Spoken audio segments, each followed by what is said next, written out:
Mekun Yasu Aro Karuna Kamatan Naraka Time Be Naraka Time Be my Pomoa P. Bobiro Nale Le Mail Usar Taja Naudaje Karuna Kamatan Tat Time Matanke Ma Pijin Mekone the Kuna Kushide the Kua or Homompea judgmental load subconscious mind asuro conscious mind and your judgmental load Yoshiba the la judgmental pitaka subconscious mind and certain a look pure do an account like account like go consciousဖြစ်တယ်လို့ထင်တဲ့အချိန်တွေမှာဒီ subconscious mind ကအားကောင်းတော့သူကလာပြီးတော့စိုးမိုးတတ်တယ်လာပြီးတော့စိုးမိုးတတ်တယ်သူအကျင့်ဖြစ်သွားတာဟုတ် habit ဖြစ်သွားတော့ the energy of habit ဆိုတာရှိတယ်အဲ့ဒါသမုဒယပဲအကျင့်ရဲ့အင်အားဆိုအကျင့်ဖြစ်သွားတဲ့ခါကျတော့အဲ့ဒီအကျင့်ထဲမှာနေရတာကိုတခုလောက်တာသူ second nature ဖြစ်နေတဲ့ခါကျတော့ဒီတိုင်းပဲအားတော့မဆိုင်အောင်အဲ့ဒီအချိန်မှာကိုယ့်ဟာကို conscious ဖြစ်တယ်ဆိုပေမဲ့အမှန်ကတော့ fully conscious မဖြစ်ဘူးတတိတရားနဲ့မဟုတ်ဘူးဒီစိတ်ကိုအဲ့ဒီအကျင့်တရားပဲစိုးမိုးနေတာပေါ့ dominate ဖြစ်နေတာဥပမာအမြဲတမ်းဆဲဆိုတတ်တဲ့ပုဂ္ဂိုလ်တယောက်အနေနဲ့တခါတခါသူဆဲလို့ဆဲမှန်းတော့မသိဘူးဆဲလို့ဆဲမှန်းတော့မသိဘူးအမြဲတမ်းအတင်းပြောတဲ့ပုဂ္ဂိုလ်အနေနဲ့ဆိုရင်တခါတခါဒီလိုပဲပောပတန်နဲ့ပြောလိုက်တာအတင်းဖြစ်သွားတယ်အတင်းပြောလိုက်မှတိတောင်သတိမထားမိဘူးသတိတော့မထားမိအဲ့လိုပေါ့အဲ့ဒါကြောင့်မတိတဲ့စိတ်ကမတိတဲ့စိတ်ထဲမှာရှိတဲ့အကျင့်ကတိတဲ့စိတ်ကိုလာပြီးတော့လွှမ်းမိုးတာလည်းရှိတယ်လို့ဘုံမှာအဲ့ဒါလေးဖြည့်ချင်တယ်ဒါကြောင့်မတိစိတ်ထဲမှာရောတိစိတ်ထဲမှာရောဒေါသကိုနည်းနည်းလည်းနည်းအောင်လုပ်နိုင်ရင်ဒီ judgmental mind တွေနည်းသွားမယ်ကြောက်တဲ့စိတ်တွေနည်းနည်းလည်းနည်းအောင်လုပ်ရင်judgmental mind နဲ့နေသွားမယ် confirmation is non-judgmental mindfulness a subtle concept of emotional acceptance of things as they are not subconscious labeling and different from distinguishing between right and wrong. Yes, in order to see things as they are, we need non-judgmental mindfulness. Non-judgmental mindfulness is like a clear microscope that can look at things and see things as they are. We are no longer colored by like and dislike. The habit of like and dislike, they condition our mind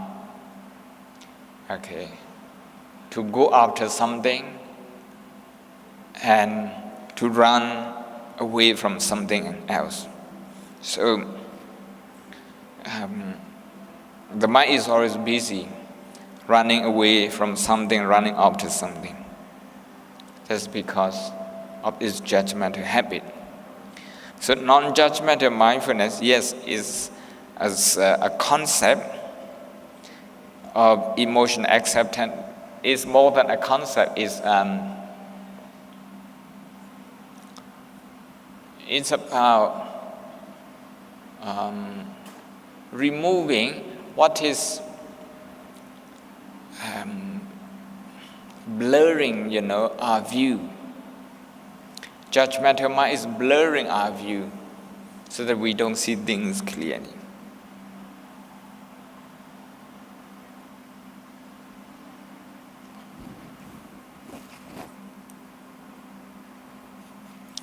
အရှင်ပြတပည့်တော်မှာ anxiety panic မကြ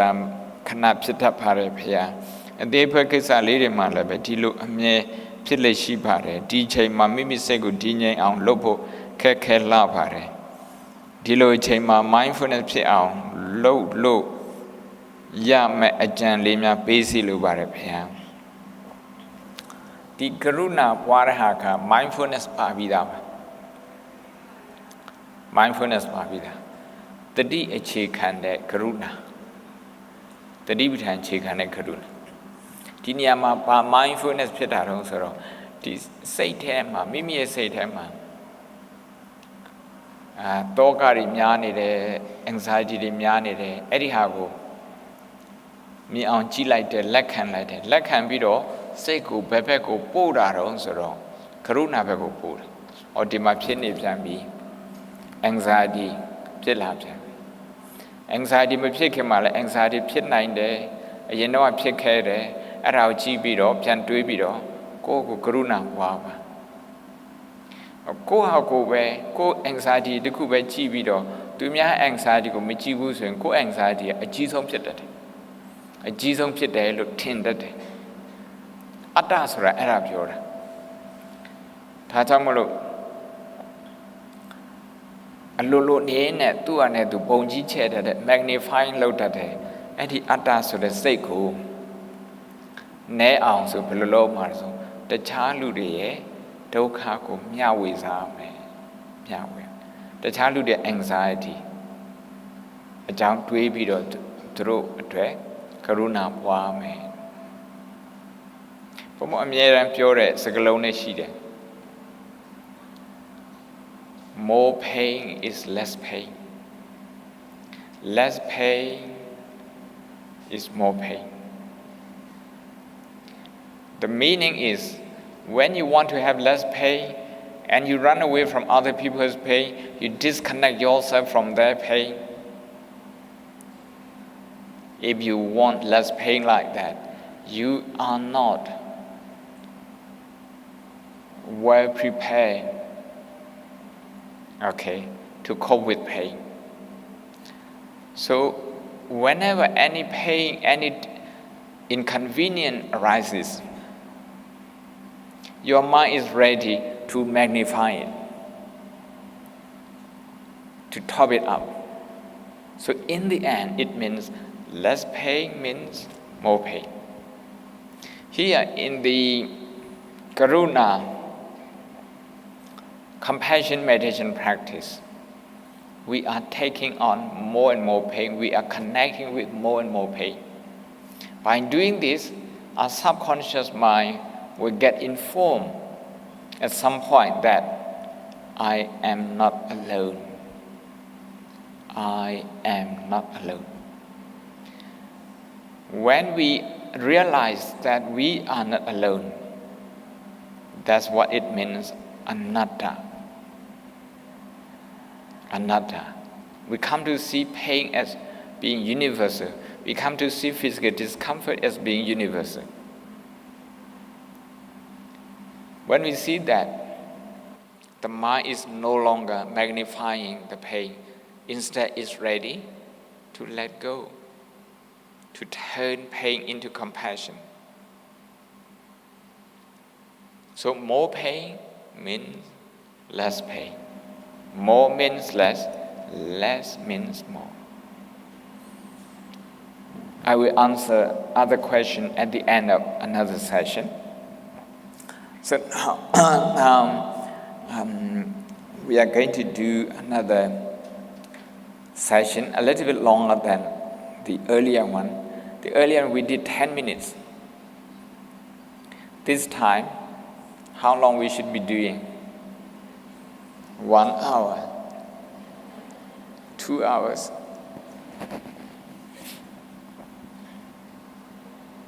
so we can double we can do 20 minutes I hope you're okay with this okay. So first we are going to be doing compassion for ourselves we are going to be repeating that you can repeat on different issues on different incidents you can do the same then your loved ones one by one, you're trying to connect with their pain and look at their pain with compassion. Compassion actually means not just sympathizing, but also thinking how to reduce their pain. When you think about how to reduce their pain, you may find the answer, you may not find the answer. That's not important. What is important? To cultivate willingness. To cultivate willingness, what we call cetana, intention, okay, to reduce their pain. This is a very important part of karuna. Without this, if you just sympathize with other people's pain without deeply going into the intention to help them out, at some point you will face a burnout. There are many people who go out of their way helping others, maybe family members, maybe people who are at disadvantage.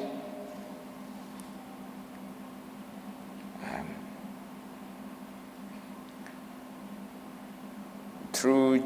charitable works, some people, through politics, some people through social work like that. But if they only have sympathy and not compassion,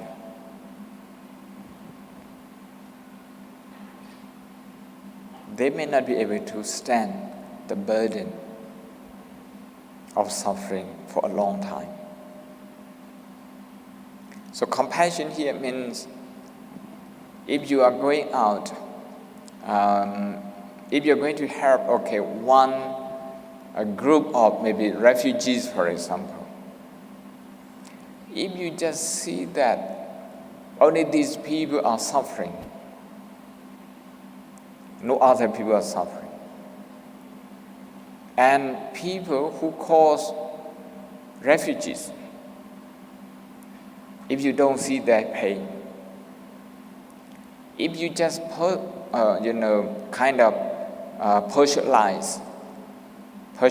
the pain, localize the pain, compartmentalize the pain, that's only sympathy. Compassion is about seeing dukkha as universal, seeing problem as universal. This is a big difference.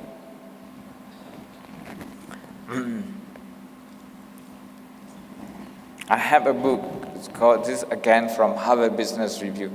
called Empathy. Empathy. And for some time, I didn't realize the difference between sympathy and empathy. Luckily, at Oxford, in our meditation session, we have one PhD student, one doctorate student, a philosopher who is working on empathy. This is in philosophy. He's working on that. So I asked him, what's the difference between sympathy and empathy? He said, well, even native speakers, they are still confused between these two. But as far as his research is concerned, you should empathize before you sympathize. Empathy is deeper. Sympathy is, say for example, someone has had a fall. So when you heard, oh, what a shame, you accept, you recognize the pain of that person. But after that, that's all. But empathy is deeper. You are one with that person. One with us. That's a deeper level. And Matthew Ricard, the French Tibetan monk, he understands that, I think, empathy in his book, in this book, Altruism, he thinks empathy is closer to compassion. People with no empathy, they can suffer from a burnout. A burnout means sometimes you become very frustrated and you give up. You give up on people. Here, to be sure, I would like to say compassion in Theravada Buddhism means the intention to remove the pain of someone, the pain in someone's life, in people's life. That's compassion. So when we do this time, if we work on ourselves, we look at our shortcoming, our problem, our pain, and do compassion for ourselves. We have to think up to the point where we develop the intention to remove this. This is important. This is a subtle addition to the earlier session. Again, for the second group, compassion for our loved ones, we have to do the same. We think about their pain, we feel their pain, and then we have to think about removing them or develop the intention to help them remove. When and where we will be able to do that is a different issue. Now is making ourselves psychologically ready, developing mental resources so that we can put them into practice. So first ourselves, then our family, our loved ones, family and friends. This is the two groups that we did earlier. Now I want you to include the third group, which is neutral people. Neutral people is the people you know, but you don't have any like or dislike. They are not your friend. They are not your enemy. You have never had a quarrel with them. Try to find one or two those people. Maybe your bus driver, maybe people, at the supermarket checkout, wherever, just trying to connect with neutral people. This is a higher state of compassion, because you have no emotional connection with those people and you are trying to use compassion to connect with them. And to do this, you will need to recall on involuntary suffering. Involuntary suffering. Your bus driver will feel physical discomfort if he drives many hours.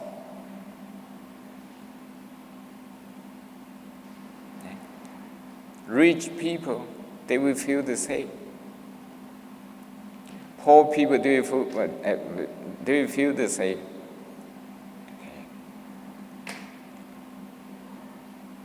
They will get hungry every day and they will have to eat. So those are the reality of life that they have to face. In the end, we don't want to be aging, we don't want to get old, but we cannot avoid this. And we can use this to do compassion for ourselves and for them. So first ourselves, second is our loved ones, the third one is neutral people. Then the fourth one, the people you have had a quarrel with, you have had problem with, the people you think don't like you, the people you think have negative opinions towards you. Trying to connect with their pain and do compassion. It's more for you rather than for them. Because, as I said at the very beginning, if you can do compassion for the people who criticize you negatively, you will not be moved, or you will not be shaken. You will not be shaken by whatever they say.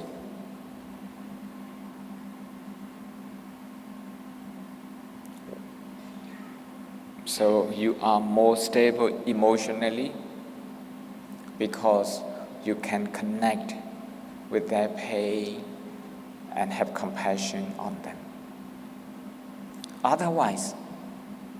they can make you unhappy very easily. Just by saying some mindless thing, some negative things, they already shake up your emotion. Emotionally, you are already rattled. So the key to your happiness is in their hand, not in your hand. So if you want the key to your happiness to be really in your hand, in your own possession, if you want to really, if you want yourself to be really emotionally independent, you need to have compassion, even for the people who cause you trouble. 4 groups. First, yourself. Second, your family member. Third, the neutral people. The last one, the people you have tension with, you have problem with. Whenever your mind wanders, register, release and return, come back to breathing, and then start all over again. The compassion meditation for yourself. Aku